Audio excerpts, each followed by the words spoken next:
কম বয়স্ক তো 18 বছর। সে মনে হয় ওই ডিসিশন নিতে পারতেছিল না। ও সে যখন মাহিরের কাছে যায়, মাহিরের সাথে তার দীর্ঘদিনের পরিচয়, দীর্ঘদিনের প্রেম, ঠিক আছে। সে মাহিরের কাছে যখন গেছে, মাহিরকে সে বলছে যে জুবাইরকে না সরালে আমি আসলে তার কাছ থেকে সরে আসতে পারবো না। আপনারা জানেন গত 19/10-25 তারিখে আনুমানিক 4:30টায় জগন্নাথ বিশ্ববিদ্যালয়ের পরিসংখ্যান বিভাগের 19-20 শিক্ষাবর্ষের 15তম ব্যাচের ছাত্র জোবায়েদ হোসেন, তার বয়স অনুমান 25, বংশাল থানাধীন 31 নং ওয়ার্ডস্থ নূরবক্স লেনের 15 নং হোল্ডিং এর রোশন ভিলার সিঁড়িঘরের নিচে হত্যাকাণ্ডের শিকার হয়। এই জোবায়েদ বার্জিস সাবনাম বর্ষা নামে 18 বছরের একটা মেয়েকে প্রাইভেট পড়াতেন। প্রাইভেট পড়াতে গিয়ে এই টিচারের সাথে এই ছাত্রীর একটা প্রেমের সম্পর্ক গড়ে ওঠে। উল্লেখ্য যে এর আগে এই বর্ষার সাথে মাহির নামে জনৈক আরেক ছেলের প্রেমের সম্পর্ক। এটা মাহির এবং সেই বর্ষা দুজনে মেনে নিতে পারে নাই। বর্ষার পরিকল্পনা অনুযায়ী জোবায়েদকে হত্যা করার তারা সিদ্ধান্ত নেয়।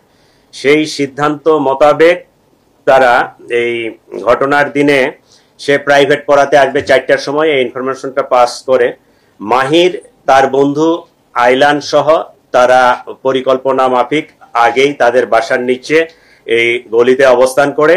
জোবায়েদ যখন এখানে আসে উপস্থিত হয়, তার সাথে কথা কাটাকাটি হয়, তাকে বর্ষাকে ত্যাগ করার কথা বলা হয়, তার ওখান থেকে সরে আসতে বলা হয়। সে এটা বলে যে সে মেয়ে তো আমাকে ভালোবাসে, আমি কেন সরে যাব। এই এক পর্যায়ে তর্কাতর্কির পর্যায়ে এই চাকু দিয়ে তার গলায় পোস্ট দিলে জোবায়েদ রক্তক্ষরণে, অতিরিক্ত রক্তক্ষরণে সেখানে মারা যায়।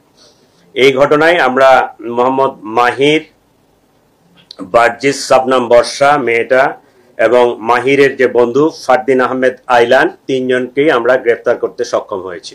আমরা যেটা তদন্তে পাইছি, মাহির কোনো এক সময় ওই বাসায় ওখানে ভাড়া থাকতো। তো আগে থেকে ওই মেয়েটার সাথে পরিচয় দীর্ঘদিনের, কিন্তু প্রেমের সম্পর্কটা অনুমান 1.5 বছর ধরে। আগে তো ছোট ছিল, ওই একজন আরেকজনকে চিনতো, জানতো, প্রতিবেশী। প্রেমের সম্পর্কটা 1.5 বছর ধরে। জোবায়েদ 1 বছর ধরে মেয়েটাকে পড়াচ্ছে, সে জগন্নাথ বিশ্ববিদ্যালয়ের ছাত্র। মেয়েটা এর প্রতিও দুর্বল হয়ে যায় জোবায়েদের প্রতি। এই এখন তো ওই যে মাইন্ড হচ্ছে টিল্টিং, যখন মাহিরের কাছে যায় তখন মাহিরের, যখন জোবায়েদের কাছে যায় তখন জোবায়েদের, ঠিক আছে। তো মাহিরকে সে বলছে যে জোবায়েদকে না সরাতে পারলে আমি আসলে তোমার থাকতে পারবো না। এই কথা থেকেই তারা জোবায়েদকে সরাই দেওয়ার পরিকল্পনা করে। আর পোস্টটা মারছে মাহির, তাই না?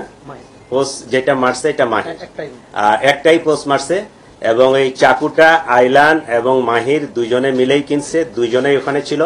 সম্ভবত 2টা চাকু ছিল, দুজনের কাছে 2টা চাকু ছিল।